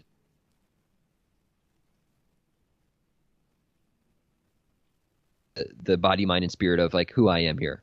And it freaked me out, you know. But it also kind of gave me some type of revelation of like what life is after death and stuff. So, Yeah. did you get all that I'll go through? Yeah, no, I got it. You only cut out there Cool. for at the very end when you said when you were talking about Doctor Strange and that explosive experience. Yeah, man, it was crazy. But the one where the elves or the entities told you that you're the one that's in charge. Yeah. I've had that realization. I didn't have it maybe as animated as you did, but I've had that very similar realization, and it's. But let me I didn't see it. Again, to me it was a feeling of like I'm in charge, and then I'm like there are other things below me that I'm in charge of. And like that's the best way that you can conceptualize it. Right. Does that make sense? Like with a dream when you talk about it's like, well, when I took a bite, it was like ice cream, but yet somehow it still tasted like a hot dog. You know, it's like it's just things that are a contradiction. So right. But that in itself is a contradiction. The idea that you're God, but you're not God. yeah. You see, And but I had that. Yeah. That is a very common psychedelic revelation in terms of the potentiality and divinity of the individual that's being revealed to themselves. And I think that kind of gets lost where I notice people literally claim that they are God, like, you know, on my other channel on Fractal Universe sometimes. And it's like, no, that's not the revelation. The revelation is maybe you're an aspect of God and that your cosmos is your body and who you are. And that's what you're in charge of. But the idea that when you mentioned that you're trying to, that, you know, you created the universe, but now you're this individual and you're trying to figure it out.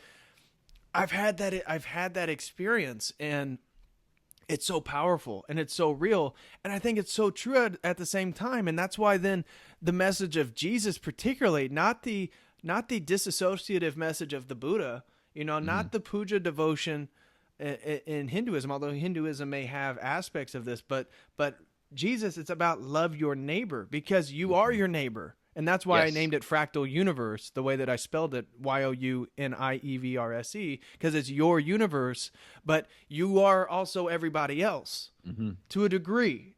Of course, we're in these individual bodies, but then the theology of the soul, once you start diving into deep theology and trying to understand what the soul is, it's like, oh, that's what's being revealed to me. I just didn't have the theological language to articulate it at the time. It's like, but that's the real message. It's like you have a soul, they have a soul. The soul is who you are. The soul is also the essence of God. You know what I'm saying? And I don't know. It's just, it seems like that is a revelatory experience that people, when they really start to dive into these things at high doses, that becomes apparent. And I think it's the best way that we can conceptualize now. Hey, hold on. You like cut shot out. out of You my cut body. out for 5 seconds. You said that it's the best way we can conceptualize, and then you cut out. Yeah, conceptualize natural law, and we have to do it through metaphors. That's kind of like a Freudian idea about dreams. And I had a dream that I shot out of my body, and I was like flying around doing whatever I want, and I hit like a bug zapper on the outside of the planet Force, and I got stuck in this bug zapper, and then I felt like an alien ship come over, and then I was like let me go, and then it's like, ooh, we got a real wild one here. And then I had this like idea. It said like, go inward. And like, I went inward and I spiraled within myself. And then all of a sudden, like I went down this dark tunnel, and then I popped out through a volcano. I was on top of a hill, and I was like king. And basically the lesson was like, I am like a plaything of the universe. Like I'm a rat in a lab. It's like we're just an experiment in some sense. But then like when I went into myself, I was able to become king, and now I'm top of the hill. So it's a contradiction. Like I am God, and yet I am this like, I can create a universe. Like there will be the potential at some day for us to create like a Death Star, but then there's also the potential for us to just like die from a virus, you know, like the smallest thing ever can kill us. And it's like, there's beauty in that contradiction. And that's what the psychedelic experience to me does. And that's where I've had a dream journal since undergrad. I don't even remember when. And that's been a huge, when I started learning about, you know, symbolism of dreams, I started really interpreting those things. And I was able to bring some of that into my psychedelic experiences, but until of recently really trying to reevaluate the fundamental, the symbolism and these other aspects of Christianity, you know, listening to you and some of the other stuff on the internet and, you know, Peterson, I'm like, whoa, those experiences were telling me all these aspects of Christianity in that sense. Like God is man, and yet like we still killed Jesus. Like he was God, and yet he was killed by, people that loved him. The I Jews. guess not. Yeah. Easy there. No, but it's so true. It's so true. And that's why it's so funny for me how all this psychoactive journeying led me back to Christianity, and led me back to Christianity in a way it's like where I see it, that it's true on all these dimensional levels, all these different layers. It's like this multi-layered cake that no matter which way you come at it, if you come at it through the solar symbolism, you come at it through the logos theology, you come at it through the most difficult part is the historical literal aspect. Yeah. But it's like, for me, it's like I've been trying to figure out what I think about that, because if it's true on all these other areas, the theological, the symbolic, the philosophic, I mean, the relation of language being incarnate, I mean, just like the whole process of creation, Genesis, talking about God speaking the world into existence. And then we're doing that right now. I'm taking non-physical thoughts that you can't see, and I'm manifesting things physically, just like Jesus did by God, Mm-hmm. And it's like the same act of creation is happening. It's like, wow, once you understand all that, it's like, whoa, well, that's all true. And it's like, what do you do with that? And it's like, if all that's true, then maybe somebody was fully actualized in the Mediterranean, 2,000 years ago, and his name was Yeshua. Who knows? Yeah. Who knows? Yeah. And then maybe he did heal these people, because according to shamanic societies, they say that they heal this stuff. And it's like, it's so funny.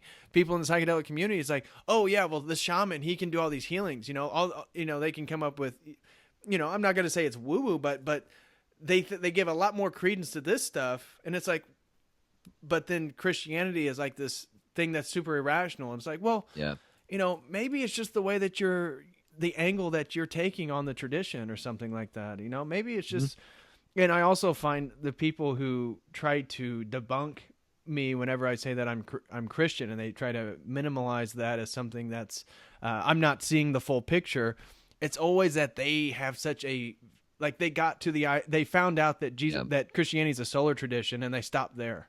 It's like, oh, well, it's just a solar tradition. Freaking Zeitgeist, yeah. And it's like, yeah, right. But the solar tradition matches the theology, it matches the philosophy, it matches the parables, and matches the narrative, and it all goes together. It's all one thing. Mm-hmm.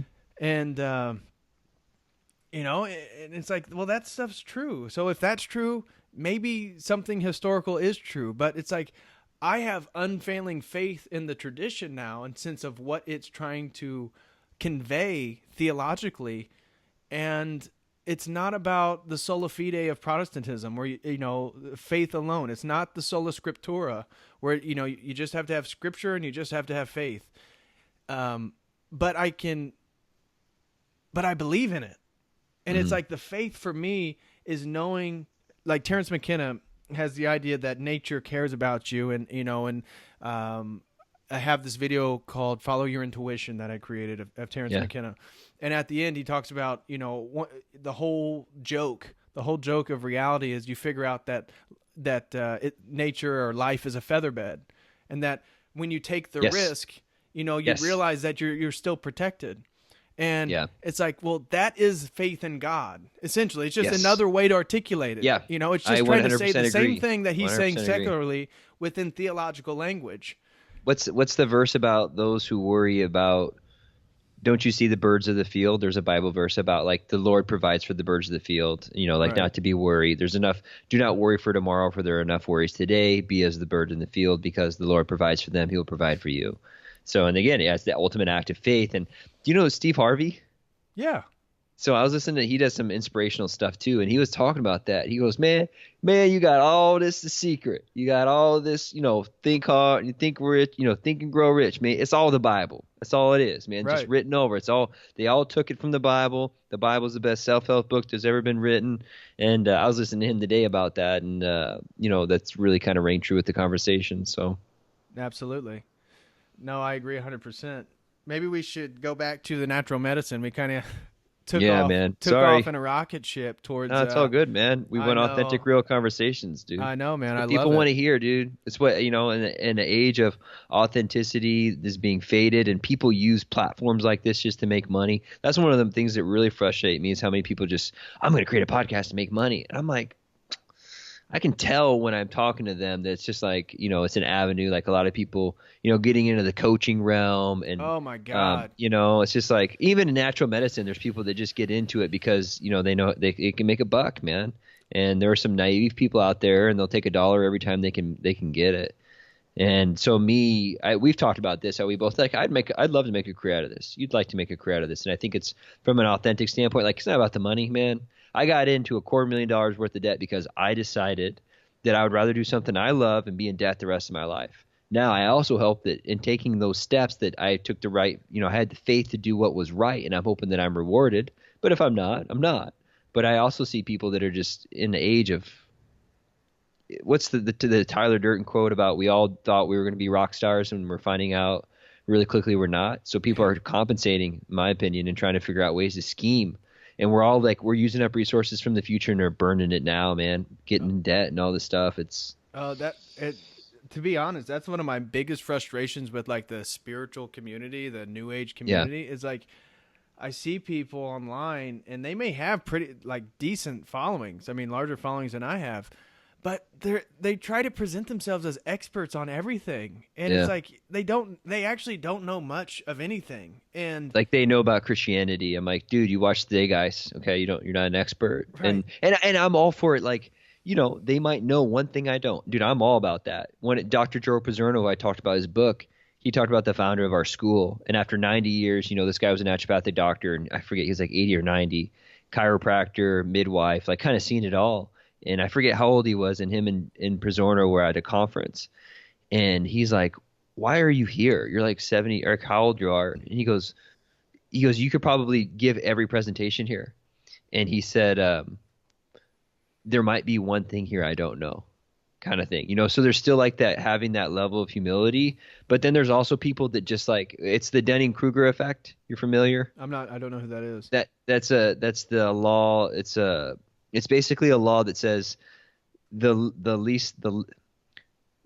have like time here, you have experience, or you have confidence here, and then you have time and experience here. So you start off here, like you start doing something, you're like, oh, I know how to do this. And you're like, oh shit, I don't know. Oh shit, I don't know. I don't know. Oh man, I really don't know. Oh, I'm starting to figure things out a little bit. It's an upside down bell curve. Right. And that's our society now. Like people Google, I get this all the time with, I went to school for 4 years of undergraduate, and then I went to 4 years of medical school, and I've preceptored with 10 of the best doctors in my opinion, the United States, where it's stem cells, TRT. And I'm still like, I don't know everything, but I'll go into Whole Foods and someone will come up to me and be like, oh, you should eat this for.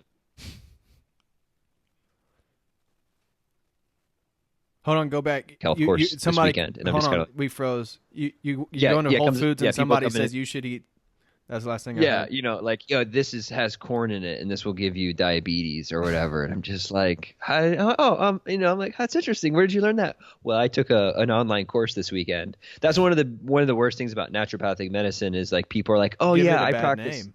Yeah. I'm like, oh, I practice homeopathic medicine. I'm like, you already just, I don't know if you know much about homeopathy. Homeopathy is this, it means like cures like, and it's actually one of the first forms of vaccines. But basically, it's an energetic medicine. It's not meaning like home medicine. It's its own thing. I personally think it's majorly a placebo thing. But when people like that is the pagan medicine, though. That is the idea of ancient medicine. Like begets like cures like. Yep. Which makes sense in a lot of different ways. Right. And that's the idea of a vaccine, like give you just a little bit of the virus, you learn how it works, and then your body can defend itself. But yeah, man, just filtering through that situation of being legitimate. And then too, like, it's just, it boils down to the whole fake news and the smoke and mirrors, and like, where do you go for information anywhere? Like, there's probably people that view your stuff. You're like, this guy's the Antichrist, Oh, dude, no, that's so true. I have a Gab account. I don't know if you're over on Gab, but I've been trying to post more on Minds and Gab just to get away from the tyrannies of Facebook and Twitter and YouTube. I mean, my God, the censorship that's going on. It terrifies me. But anyways, Gab and Minds, at least I know, are domains of free speech. And there's a Christian group on Gab, and I posted my video. I posted one 2 days ago. It was yesterday. It was on the prayer of the Apostle Paul. And it's a good video. I liked it. And it was thank you. And it was a Gnostic prayer. Yeah. So I posted it and I just said, "Hey guys, here's my new video. It's on the Gnostic prayer of the Apostle Paul. Let me know what you think. I'd love to hear your feedback," something like that. Immediately, I get responses about, "Do you know what Gnosticism is? Do you realize that this is a heresy? You need to stay as far away from this stuff as possible." And I'm like, "Well," and that response like, "Well, I'm a PhD student. I study Christianity and mysticism, and I'm pretty familiar. I know what Gnosticism is." And and they're like, he tried to say, they don't believe in Jesus. It's like, no, they absolutely believe in Jesus. It all has to do with their understanding of the fall of creation. Yeah. Like this is, Yeah. that's the heresy, is that they believe physical matter was created by demiurge. That's the main basis of the conflict. And it's like, they're trying to say all this stuff, which they didn't even know about.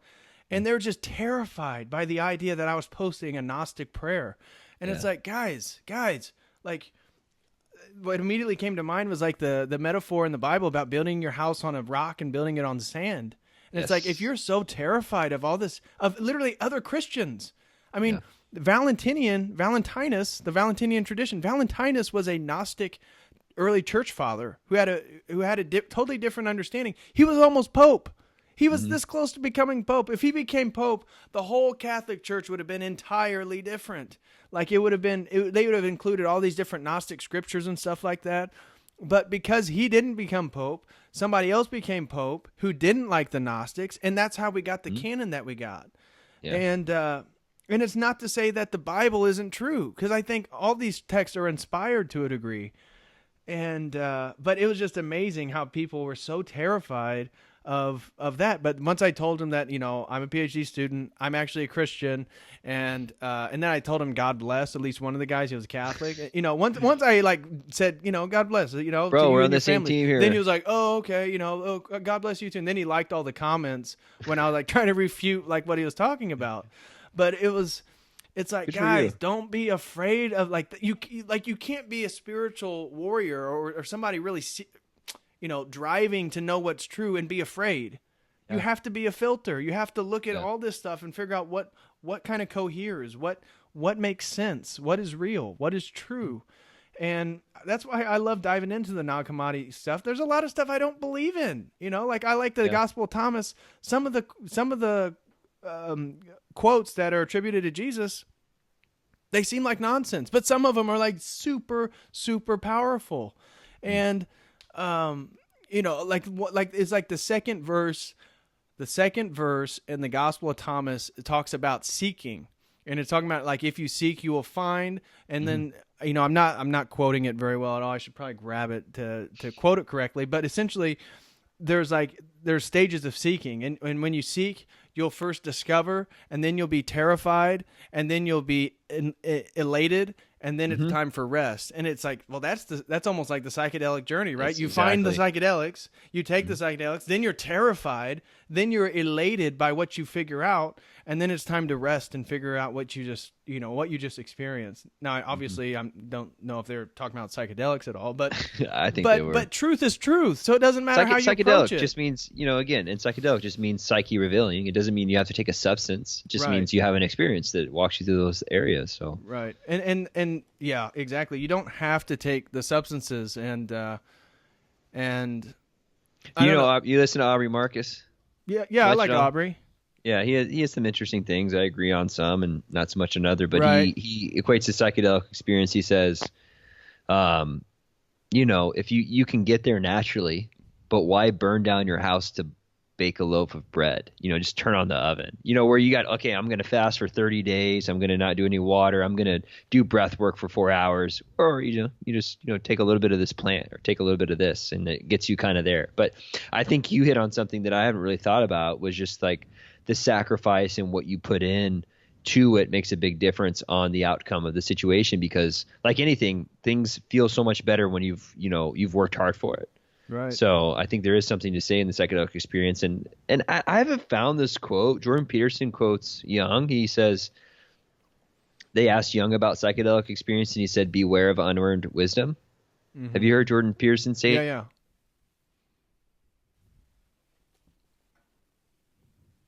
Makes sense to me now that I've had all those experiences. because there were some things that partly I'm like, man, I really wasn't ready for. But after listening to Peterson, after kind of going back and looking over Jung and Nietzsche, listening to some of your things on Christianity, I'm like, oh, okay, that's what that was trying to show me. I really wasn't quite ready, but maybe if I had fasted or something, that the thoughts would have came to me more naturally. I don't know. Who the heck knows?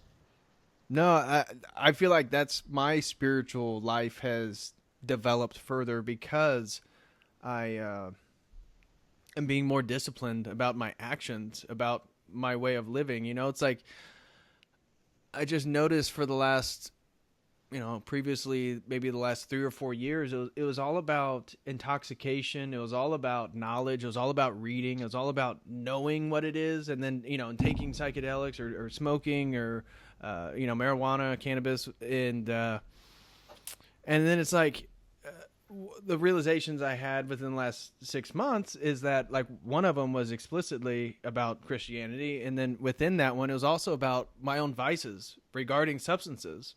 Mm-hmm. It's like you're learning all this stuff. What are you doing with it? Yep. If you know all about yoga, or you know all about Hindu cosmology, or you know all about this stuff, what are you doing with it? What is it? Is it just a game for you? And it's like, what am I doing with it? Why am I doing any of this bullshit? And then I started to pray, and then praying started to it felt like it started to change something inside because I was actually acting it out. And by acting it out, and this is a very Catholic idea. This is why, you have to do the rituals and then you can be saved. But I started acting it out. I started to pray at night. I pray at night. I try to pray in the morning. I tried to, I recently learned the Jesus prayer. So this is a big thing. Are you familiar with the Jesus prayer in Eastern Orthodox? So it's Probably not. It's very simple. It's Lord Jesus Christ, Son of God, please have mercy on me, a sinner. And that's it. That's the whole prayer. And they'll repeat it over. We say that in the Catholic Mass, we say, Lord have, very similar. There's a very similar, God, I'm trying to access my memory bank. In the Hail Mary prayer, it talks about having mercy. But there's a Lord have mercy. It's definitely before the Eucharist. There's a part where we recite that. I have to go back, man. I'm embarrassing my Catholic roots right now. But anyways. No, it's all good. But this is a big prayer so the whole idea about praying unceasingly, but without ceasing. Mm-hmm. And this is one of the prayers in the Eastern Orthodox that they do. And at first I was like, I don't know. I don't like the sinner part at the end. And then I thought about it. It's like, wait, but that's makes the whole me point. feel makes me feel guilty. Yeah, it's like, like that's the point. You're a piece of shit. And I know.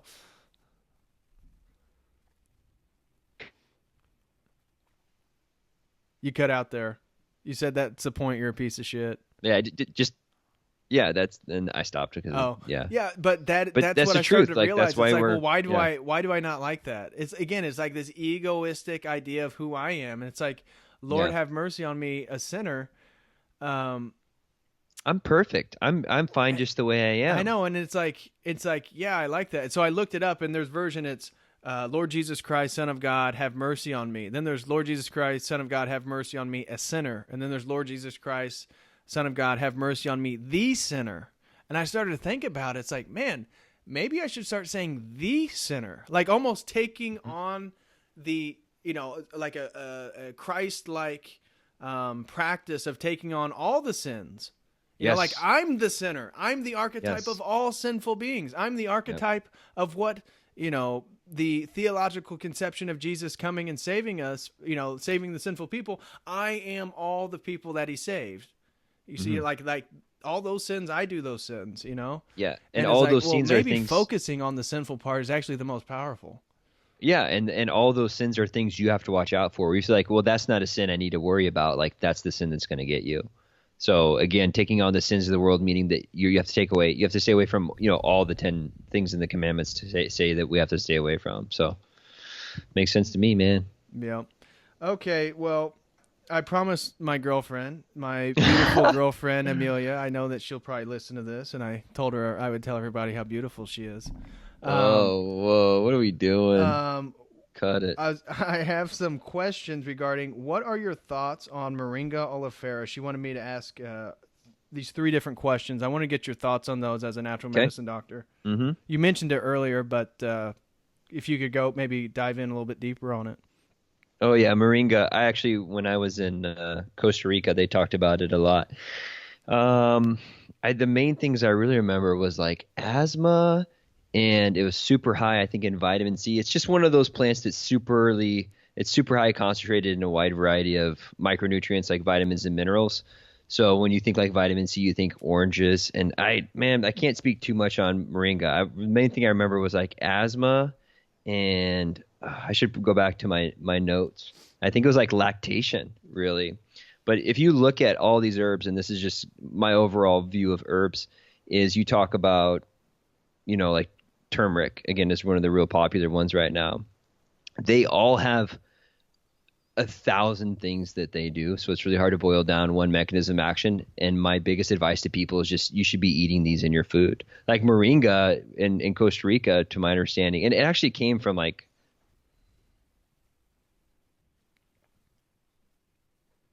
Hold on, you cut out there. herbs, You said like it actually came from. You cut out again. I think it came from Southeast Asia. I could be wrong. Yeah, no, you are right. I looked it up, and Yeah. it's from the desert. an aggressive, evasive species. Yes, And it's from that's one thing Southeast too. Asia. Yeah, and I think that it grows in the desert, and then they, like I said, moringa's it's not my wheelhouse of herbs that I play a lot with. What are the herbs you of, play the most with? I would say ashwagandha. That's a type of ginseng. Oh, okay. Oh, it's great for it has some forms of like SSRI, so like antidepressant action, but more light. It's not quite as bad. It's one of the only herbs to actually show to increase testosterone levels. It decreases the amount of cortisol that you produce. And naturopathic medicine is what you call an adaptogenic herb. It really is good at just helping your hormones and neurotransmitters find balance. That ashwagandha is more for people who are kind of high wired though, and for on the other end, for guys that are not as wired, you take another Siberian ginseng. Those are 2 that I play with a little bit. Berberine is a herb that I play with a lot with my patients. Berberine's kind of like a natural metformin. Everyone's using metformin right now for diabetes, but berberine has been shown to do the same thing. It helps with your cholesterol levels. It helps with blood sugar regulation, increases acidity in the stomach. But if you look at a lot of these things, like a lot of times they're often bitters. And again, there should be things that you should just be cooking with. So I can't speak too much about moringa, but I know moringa is going to be a lot like a turmeric. It's going to get really popular. But again, I think that it had to do with it's very plentiful in the desert, and there were some native people there that basically just survived on moringa all day, and someone found out about it and like, dude, this stuff's magic. Taking that back to like, Jesus, frankincense and myrrh. Boswellia, frankincense is super anti-inflammatory. Anytime people have joint pain, it's one of the first herbs that I recommend.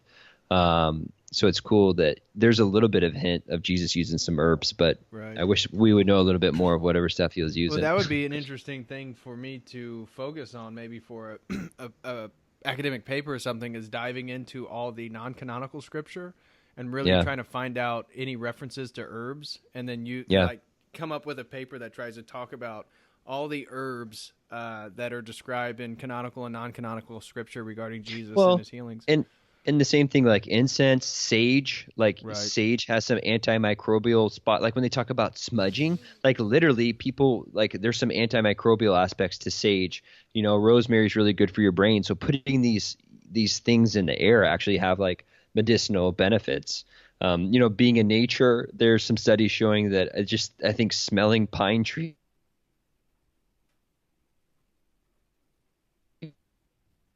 system, immune system cells. You said smelling I got to go back pine and look tree. at those research papers, but you froze. You said smelling pine I think tree. there's some, I think there was some research showing that smelling pines, like getting into like the essential oil thing, smelling pines is shown to like decrease, I think, cytokine levels, which are, your white blood cell count. So if your immune system's like on high regard, you can kind of great memory. go out and get in nature. Essential oils was my next question. Oh yeah. The essential oils, man, that stuff that's making the rounds. I don't recommend, first off, I'm not giving medical advice, but I do think that with anything, the more people get educated, the better. Because with the essential oils, those they can be dangerous, man. You can burn, like those are highly concentrated oils, and a lot of times they're actually, to my understanding, essential oils they used to throw out that part because it was too highly concentrated. So I definitely like tell people like don't ever take those things internally. Like people are like, oh, I'm going to put a little bit of this like, certain oil in this drink and drink it. I'm like, I think that's actually actually be counterproductive and actually be a little bit dangerous, especially messing when you're, with babies. And people don't realize even if you're putting it on your skin still absorbs stuff, So, there are plenty of benefits with essential oils though too. I think the big ones is using stuff like thyme, eucalyptus. Those are really great for like those are safe to like put on topically. But putting them in the shower anytime you have congestion, put them in boil them in a pot of water and then put some eucalyptus or some thyme in there and breathe that in. I mean, that's a natural, Vicks vapor rub pretty much. So I can't speak too much about a lot of the essential oils, not really in my wheelhouse, but I feel safe talking about the few that I did. Okay, and the last question, Amelia wanted me to ask you was about aluminum and deodorant, and that's one of the things she's very conscientious of is buying natural deodorants because she feels that the metals, the aluminum particularly, in a lot of deodorants is really harmful and could potentially lead to breast cancer and stuff like that. Yeah, I mean, if she's got the time, I did a podcast with Dr. Leah Gordon. It was like the second one I did, and Leah focuses on women's health, and she really hits home on making sure you get all the chemicals out of your house. Like women, I think they're exposed to like 100 chemicals before they leave the door, like a standard American woman. From there's 13 different chemicals in her mascara, in the face, in the deodorant, and these are all what we call endocrine disruptors. So, for instance, a popular one I can name off the top of my head is bisphenol BPA, which comes in the plastics. That's what you call a xenoestrogen.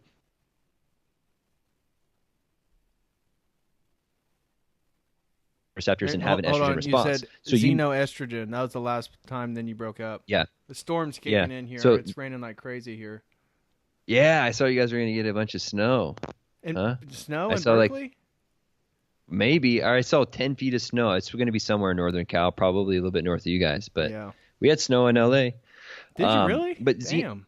Yeah, dude. It's been weird weather, man. That's another conspiracy. But so xenoestrogens though are basically they act like estrogens in your body. So you might be having side effects of high estrogen, which can mess with your mood, can weight gain and all these things. So these chemicals, again, we've only been playing with them for the last 100 years. So to really understand what's going on, sperm rates or fertility in men has been cut in half in the last 50 years. Yeah. Women are having an increased problem trying to get pregnant. So to me, again, is there any double-blind placebo-controlled trials showing that aluminum deodorant versus non-aluminum deodorant over 30 years has increased breast cancer? Not that I'm aware of. But aluminum is a highly active, metal that when it goes in your body doesn't want that. And the problem is when you're putting it in your armpit area, you're putting aluminum there. You have what's called your lymphatics. Your lymphatics run parallel to your blood system, and they're very important for detoxification. And so if you're shoving those full of heavy metals every day, maybe that is a reason why we have more and more breast cancer. Maybe, I don't know for sure, but that with the xenoestrogens, because xenoestrogens bind to estrogen receptors, and they do know that high amounts of hormone replacement through this horse urine that they used in the 60s and 70s increased breast cancer. So, but my overall advice is like, why use the chemicals if you don't need to? Like, use natural stuff. Like, try and use whatever your grandparents were probably using, and just to play it safe. Yeah. I think that's a good rule. Generally, do what your grandparents did. There's a lot of things going on in society. Unless they were in the Great Depression and they're eating lettuce sandwiches every day. But you get the gist, man. Like, yeah, that's what that's what medicine used to be. And yeah, man, it's going to be interesting to see where society goes here with all these major variables we've thrown into the equation. I was talking last night about birth control and how that's like, we don't understand that. Jordan Peterson does a really great job of just explaining the psychological impact kind of why divorce rates probably went up. And one thing that happens when women are on birth control, it increases what's called sex hormone binding globulin, and that determines on how much, it really dictates how much of your hormones are what's called free and being able to act.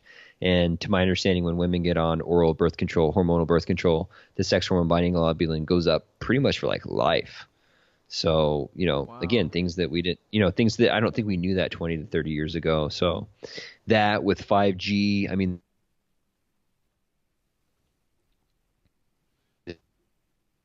who knows what's going to happen. And now we have to get to the point where we're trying to undo everything. Like I do testosterone replacement therapy and people are like, is that natural? And I'm like, it's not natural that guys' testosterone is cut in half and their fertility is cut in half. It's like, we have to do something to mitigate these effects that, we messed up 50 years ago. So Right. anyways, I digress. Yeah. Well, brother, we've been talking Dude, for a we've been while. I turning. think we should leave it there. Maybe we can do another podcast, catch up on some other topics, and get your opinion on general activity that's going on in society. I'm in, man. You know that. Yeah. Yeah. Well, we you'll be should on my definitely get podcast. You'll be on my podcast tomorrow. We're going to talk more Christianity, Gnosticism stuff. So Exactly. And again, everybody that is on this channel, Church of the Eternal Logos, should go check out the Michael Moeller Mentality. there we go. And he has a lot of great people on there, and I'm fortunate enough to make a second appearance tomorrow night. Yeah. I probably won't upload it for like a week or two, but just like this. Right. But it's all cool. It's all good. Hey, man, it was a pleasure being on here. I appreciate everything you're doing, and I'm happy to share what little information I found out through life and knocking my head. So hey, if we where all can people get in contact? Like, we've already mentioned your YouTube channel, Michael Moeller Mentality. Yeah. What are some Pretty of your much- other social media handles where people can Yeah, get in contact with you? my Instagram's Dr. Michael Moeller, and then Facebook. I have a Michael Moeller Mentality. It's not really hopping all that much, but if people want to jump on there and get the Facebook space, is dying. I have It's I have a dead, man. Fractal Universe page. It only has like almost 6,000 or something likes over there. So yeah. not a whole lot of people. And gosh, Facebook dead, is, man. fascism Well, it's book not, is there's what it is. yeah, and they're not getting any. I've noticed that too when I post on there. I remember 4 years ago, I posted one of my first podcasts, and I had like 200 followers, and my podcast got like 2,000 views. Which at that point, when you scrolled, you got a view, so I don't really consider that counting. And now it's like I post thing, and it's like I'm lucky to get like 40 or 50 views or engagement. It's like. But yeah, you can find most of if you look at my YouTube video, I pretty much link. If you're interested in seeing me as a patient, I put my clinic contact information on there. Do you have a website? Yeah, Dr. Michael Moeller. Not a whole lot on there right now, but there's a backbone up there. So All right. Well, thanks again for coming on, and look forward to our next discussion. Anything else you want to say before we close? Nope. Thanks for having me, man. Thank you, brother. I appreciate it. Peace. Have a good one. God bless. God bless, man.